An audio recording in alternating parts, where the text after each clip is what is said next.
Коринфянам послание святого апостола Павла чтение. Братья, брашну нас не поставит пред Богом, ниже аще ямы избыточествуем, ниже аще не, и ямы лишаемся, блюдите же, да никаку власть ваша сия преткновение будет немощным, аще Бог кто видит тя имуще разум, в требище возлежаша, не совесть ли его немощна, суще созиждется идоложертвенная ясти, и погибнет немощный брат в твоем разуме, его же ради Христос умре, так уже согрешающие в братью и бьющий их совесть немощну, сущу, во Христа согрешаете, тем же аще брашно соблазняет брата моего, не имам ясти мяса вовеки, да не соблазню брата моего. Ясмь ли апостол, несмь ли свобод, не Иисуса Христа ли Господа нашего видих, не дело ли мое вы есте, о Господи, аще уба иным несьма апостол, но убы вам есьма, печать бо моего апостольства, вы есте, о Господи. Lecture de la première épître du saint apôtre Paul aux Corinthiens. Frères, à propos des viandes immolées aux idoles, ce n'est certes pas un aliment qui nous rapprochera de Dieu. Si nous n'en mangeons pas, nous n'aurons rien de moins. Et si nous n'en mangeons, nous n'aurons rien de plus. Mais prenez garde que cette liberté dont vous usez ne devienne pour les faibles une occasion de chute. Car si quelqu'un te voit manger en toute conscience des viandes immolées aux idoles, ne va-t-il pas croire autorité, malgré la faiblesse de sa conscience, à en manger lui aussi? Et ainsi tes bonnes raisons te feront tomber le faible, ce frère pour qui le Christ est mort. Or, en péchant contre vos frères, en blessant la conscience de qui est faible, c'est contre le Christ que vous péchez. C'est pourquoi, si un aliment doit causer la chute de vos frères, je me passerai de viande à tout jamais, afin que mon frère ne soit pas scandalisé. Ne suis-je pas apôtre? Ne suis-je pas libre? N'ai-je pas vu votre Seigneur Jésus-Christ? N'êtes-vous pas mon œuvre dans le Seigneur? Si pour d'autres je ne suis pas apôtre, pour vous, du moins, je le suis. Car c'est vous qui, dans le Seigneur, êtes le sceau de mon apostolat.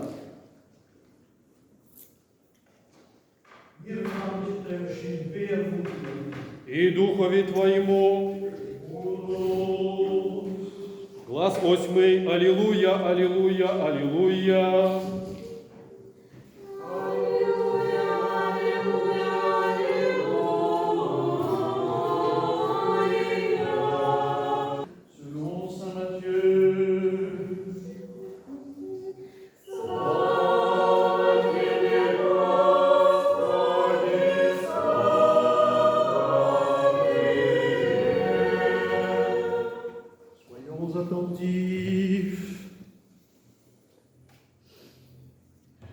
Lorsque le Fils de l'homme viendra dans sa gloire, escorté de tous les anges saints, il prendra place sur le trône de sa gloire.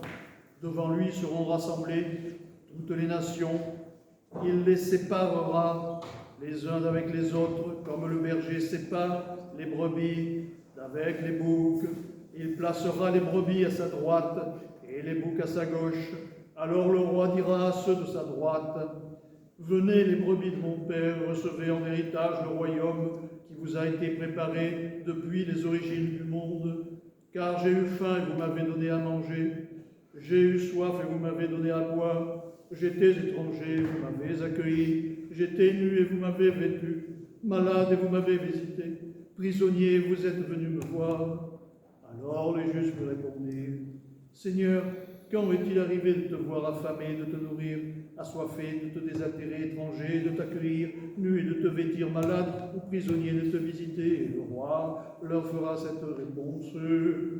En vérité, je vous le dis, dans la mesure où vous l'avez fait à l'un de ces plus petits de mes frères, c'est à moi que vous l'avez fait. Alors il dira à ceux de sa gauche, allez loin de moi, maudits, dans le feu éternel qui a été préparé pour le diable et ses anges. Car j'ai eu faim, vous ne m'avez pas donné à manger. J'ai eu soif et vous ne m'avez pas donné à boire. J'étais étranger et vous ne m'avez pas accueilli. J'étais nu et vous ne m'avez pas vêtu. Malade et prisonnier, vous ne m'avez pas visité. Alors ceux-ci lui demanderont à leur tour, Seigneur, quand nous est-il arrivé de te voir, affamé ou assoiffé, étranger ou nu, malade et prisonnier, de ne pas t'avoir point secouru? Alors il leur répondra, en vérité, je vous le dis, dans la mesure où vous ne l'avez point fait à l'un de ces plus petits, c'est à moi que vous ne l'avez point fait. Et ils s'en iront, ceux-ci à la peine éternelle, et les justes à la vie éternelle.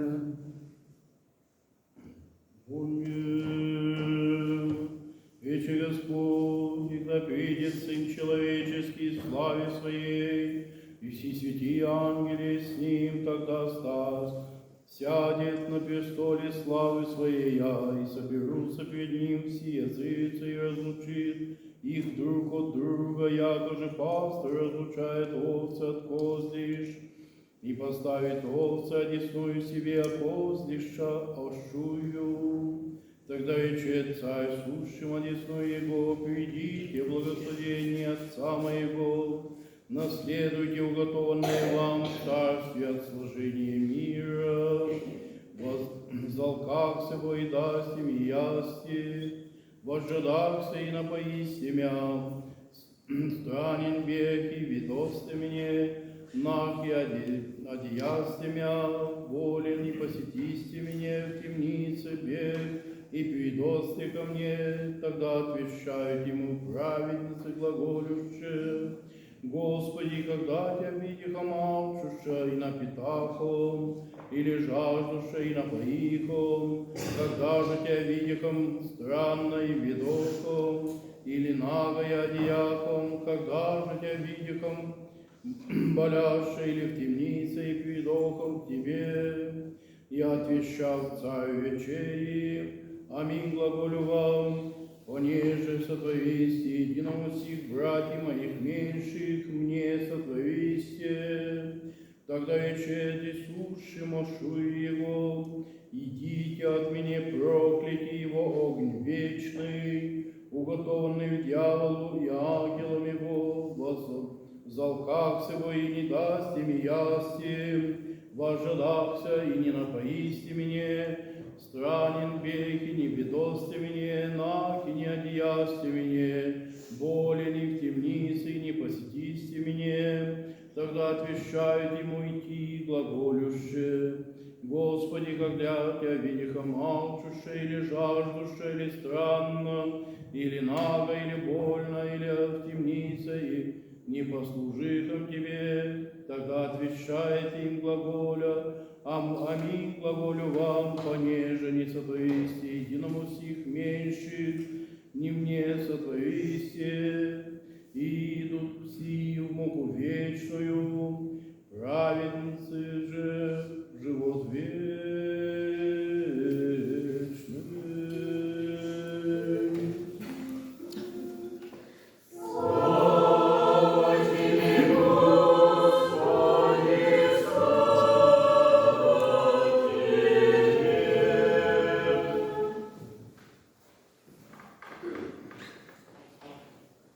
Et Святого Духа. Аминь. Au nom du Père, du Fils et du Saint-Esprit.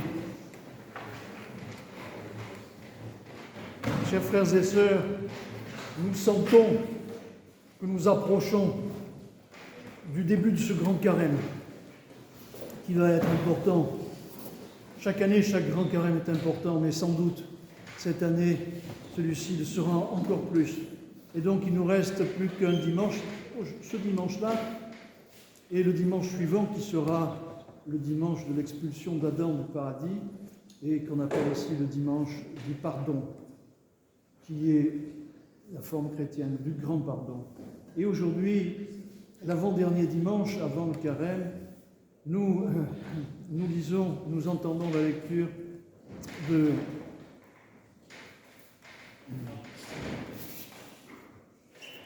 du jugement dernier. Nous entendons c'est le dimanche du jugement dernier. Et ce jugement dernier il est terrible. Il nous propose une vision terrible, rédhibitoire, tranchée. C'est un jugement qui est sans appel. Il n'y a pas d'avocat. Il n'y a pas, si on n'est pas content du jugement, après le jugement, il n'y a pas de cour d'appel. Si on n'est pas content de l'appel, il n'y a pas après la cour de cassation. C'est un jugement unique. C'est ce que veut dire le mot qui est ajouté à côté, le jugement dernier. Alors avant de revenir sur le texte de ce jugement, le texte de cet évangile, je voudrais revenir un peu sur l'épître. L'épître, comme d'habitude, Saint Paul nous apprend, Saint Paul nous exhorte, Saint Paul nous encourage. Et Saint Paul nous dit des choses très importantes. Il nous répète, voilà plusieurs dimanches à travers les évangiles, qui nous répète, vous êtes libres. Vous êtes libres. Saint Paul nous parle de la liberté une fois de plus. Il nous dit, vous êtes libres, tout m'est possible, mais tout n'est pas forcément utile. Vous êtes libres de tout faire, mais tout n'est pas forcément utile dans le bon sens, pour aller dans le bon sens, pour aller dans la bonne direction, pour aller vers le royaume des cieux. Il nous l'avait dit à propos de notre relation avec autrui, et là il nous le répète, il nous parle maintenant cette fois des aliments. Et il nous dit, vous êtes libres, vous pouvez manger ce que vous voulez, même les aliments qui sont offerts au temple, vous pouvez manger de la viande. C'est important, ça va très loin, la proposition de Saint Paul. Il nous dit, vous êtes libres, il y a des lois que vous respectez, des lois dans l'Église, il y a des lois de la tradition, mais Saint Paul nous dit, mais finalement vous êtes libres, vous pouvez manger ce que vous voulez. Mais attention, ce qui est important, c'est de ne pas choquer votre frère, choquer votre voisin. Vous êtes libre parce que vous êtes arrivé à un certain niveau de compréhension, d'intellection, d'intégration, on pourrait dire, du royaume des cieux et de la divinité. Mais tout le monde n'en est pas au même stade. Et tout le monde n'est pas forcément en mesure, pour le moment, de tout comprendre clairement. Alors cela, il faut les respecter, il ne faut pas leur montrer un exemple qu'ils ne sont pas capables de comprendre. Il ne faut pas leur donner une nourriture qu'ils ne sont pas capables de digérer. Alors, à propos de la discipline alimentaire, Saint Paul nous rappelle, bien sûr, qu'il faut, bien que nous soyons libres, il faut respecter une certaine discipline alimentaire. Et c'est le sens de ce dimanche que nous vivons, qui s'appelle le dimanche où on se passe des viandes, on retire les viandes de nos régimes alimentaires. Petit à petit, on va rentrer dans un carême alimentaire un peu plus serré, on va rajouter les laitages ensuite, pour arriver en bonne position au début du carême, en ayant adopté une discipline alimentaire conforme au jeûne. Une discipline alimentaire conforme au jeûne. Alors, encore une fois, bien sûr, ce n'est pas les aliments qui sont importants, mais c'est notre vie intérieure. Mais les aliments concourent quand même. Dans quel sens ? Pourquoi faut-il se passer de ceci ou de cela ? Parce que simplement, c'est écrit là et qu'il faut respecter le règlement ? Non, vous l'avez souvent entendu dire, non. C'est pas parce qu'on respecte le règlement qu'on a tout juste. Bien sûr, il faut le respecter. Il est là pour ça. Le règlement, c'est une aide, c'est une béquille pour nous qui sommes faibles, et c'est une bonne chose. Non, je Castille. Nous avons besoin d'appui parce que nous sommes faibles, nous pouvons tomber. Mais il y a une raison. Chaque aliment apporte quelque chose. Chaque aliment a un effet particulier dans le corps. Nous en avions parlé il n'y a pas tellement longtemps à propos du pain, à propos de la communion, à propos du corps et du sang du Christ. Et comment, par cette communion matérielle du corps et du sang du Christ, de ce pain et de ce vin qui deviennent sur l'autel le corps et le sang du Christ, comment, en l'ingérant lors de la communion, de la Sainte Communion, nous acquérons petit à petit dans notre chair, dans notre corps, la nature de ce corps divin que nous mangeons. Parce que nous acquérons matériellement également. Nous acquérons, nous recevons le Christ spirituellement et matériellement. Et donc cette nourriture matérielle modifie notre nature, la nature de notre corps. C'est pour ça qu'il vaut mieux, pour être dans de bonnes dispositions, pour développer toutes les capacités de l'homme, pour devenir, nous approcher du royaume des cieux, eh bien, il est bon d'écarter certaines nourritures. Ça ne veut pas dire qu'il ne faut jamais en manger. Mais ça veut dire que au moins pour le temps de carême, nous allons essayer de nous en passer complètement, pour nous remettre en forme. Alors ça ne veut pas dire qu'à l'habitude, à l'ordinaire, dans l'année courante, il ne faut pas de temps en temps manger une viande. Aujourd'hui, on nous dit qu'il faut enlever les viandes. Ça ne veut pas dire qu'il faut enlever les viandes totalement pour nous qui vivons dans le monde. C'est différent pour les moines, ceux qui suivent une règle monastique. C'est différent, ils ont leurs propres règles. Et effectivement, ils font cet effort du temps de carême, ils le mènent toute leur vie. Et ils ne mangent rien, aucune viande. Et pourquoi est-ce qu'on écarte les viandes? Pourquoi est-ce que c'est le mets le plus, on va dire, dangereux? Eh bien, nos anciens nous disaient toujours, ils ont toujours entendu dire que la viande, c'est l'aliment des passions. La viande, c'est l'aliment des passions. Lorsque nous mangeons de la chair avec du sang d'une bête, d'un animal, nous ingérons du sang. Vous savez qu'il y a une interdiction de consommation de sang dans la loi. Ce n'est pas pour rien. Ce n'est pas pour rien, parce que le sang est porteur de beaucoup de choses. Et la viande, c'est l'aliment des passions. Alors commençons par mettre toutes les chances de notre côté pour purger les passions, pour vaincre nos passions, pour lutter contre nos passions, en éliminant ce qui peut nous y prédisposer. Voilà pourquoi l'apôtre Paul, les règles de carême, commencent par nous faire éliminer les viandes. Et ensuite, nous éliminerons d'autres choses. Alors, juste un petit mot à propos de cet évangile. Vous savez, vous avez compris, on l'a entendu, il n'y a pas besoin de commentaires, c'est le jugement, comme je viens de le dire, c'est un jugement sans appel. C'est un jugement terrible. Parce que le jour où il arrive, ce jugement-là, on ne peut plus revenir sur la sentence. On est d'un côté ou on est d'un autre. Alors, ça vous le comprenez, tout le monde le comprend, et ça fait un peu peur. Alors n'ayez pas peur. Ayez plutôt confiance en Dieu qui vous aime. Mais ce n'est pas parce que Dieu est miséricordieux qu'il n'est pas tout-puissant également, et sa volonté est inflexible. Alors quel est le sens de ce jugement? Ce jugement dernier. Je voudrais juste apporter une petite note de remarque, d'observation. Nous venons d'entendre avec Paul la déclaration apologique de la liberté. Paul nous parle de la liberté et l'Évangile nous parle du jugement. Il y a une relation directe entre ces deux-là, si on y réfléchit un petit peu. Peut-il y avoir un jugement s'il n'y a pas de liberté? Cette notion de jugement confirme la liberté dont vient de parler Paul. Est-ce qu'on peut imaginer de juger un robot, de juger un animal? Ça n'a aucun sens. Ça suppose que la notion de jugement prend pied sur celle de liberté. Ça veut dire qu'il y a une liberté d'action qui a donné des résultats et qui fait que l'homme qui est libre se retrouve devant le juge. Dans la notion de jugement, il est nécessaire qu'il y ait la liberté. Sinon, le jugement n'a aucun sens. Donc cette notion de jugement dernier confirme à 200% ce que vient de dire Paul à propos de la liberté. Car s'il n'y avait pas de liberté, il ne saurait y avoir de jugement, ça n'aurait aucun sens. Et alors, ce n'est pas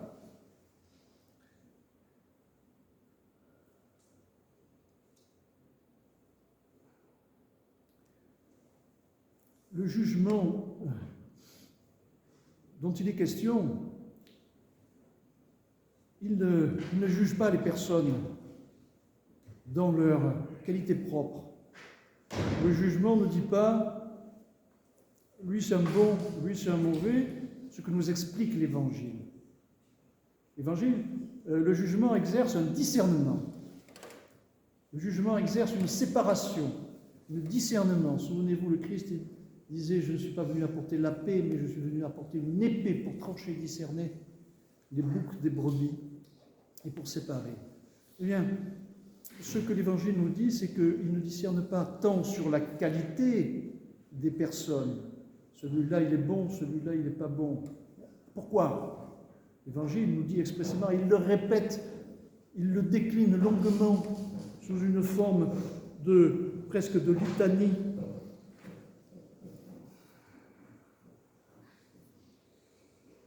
Car j'ai eu faim, vous ne m'avez pas donné à manger. J'ai eu soif, vous ne m'avez pas donné à boire. J'étais étranger, j'étais nu, j'étais vêtu, j'étais malade, j'étais prisonnier. Il y a une sorte de litanie. Le Christ égrène toutes sortes de motifs qui fondent le jugement. Et ces motifs-là, ils concernent notre attitude vis-à-vis des autres, de l'autre. C'est-à-dire que ce jugement prend en compte l'altérité. Est-ce que nous avons eu soin de l'autre ? Alors,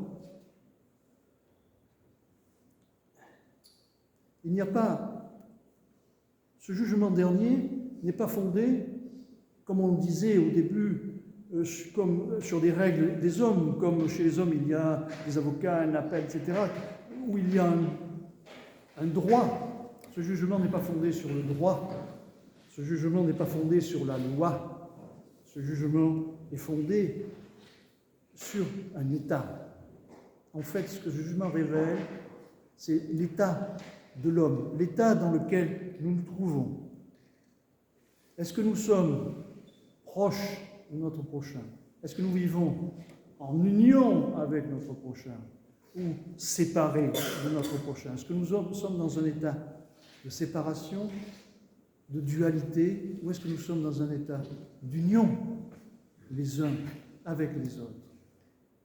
C'est ça que nous dit l'Évangile, à travers du bien que nous faisons à autrui.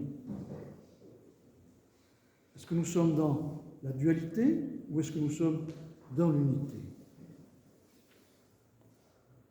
Est-ce que nous avons compassion ? Si nous avons compassion, c'est que nous partageons une nature. La compassion, c'est l'expression spontanée d'une nature partagée. Ou est-ce qu'il y a une barrière entre nous et l'autre ? Est-ce qu'il y a une altérité ou est-ce qu'il y a une unité ? C'est ça, le jugement. Alors, à propos de pour bien comprendre ce que nous propose l'Évangile, je voudrais vous rapporter un petit conte, un conte de la sagesse mémorielle de l'Orient. On dit qu'il vient de l'Orient. C'est l'histoire de deux amis qui sont comme deux frères, vraiment des frères, qui se voient tous les jours, qui vont l'un chez l'autre. Et puis un jour, donc, il y en a un des deux qui, comme d'habitude, vient chez l'autre et toc, toc, toc, il frappe à la porte. L'autre dit « Qui c'est ?» Il dit « C'est moi !» L'autre répond « Va-t'en, je ne te connais pas. » Surpris. Il rentre chez lui, décontenancé. Et puis il revient le jour suivant, il frappe à la porte, toc, toc, toc. « Qui c'est ? C'est moi. Je ne te connais pas, va-t'en. » Il est encore plus décontenancé, il essaie une fois, deux fois, trois fois, chaque jour. Et puis un jour, il vient, il frappe à la porte humblement. Toc, toc, toc, qui c'est ? C'est toi. Alors si tu es moi, rentre mon frère. Viens chez toi, viens chez moi, mon frère, mon ami. Que cette illustration de la sagesse des hommes nous aide à comprendre ce que cache cet évangile et nous aide à nous rapprocher les uns des autres et à trouver chacun dans l'autre, trouver l'image du Christ qui est parmi nous, car le Christ est au milieu de nous. Et c'est ça, le royaume éternel, la vie du royaume éternel parmi nous, maintenant et toujours. Amen.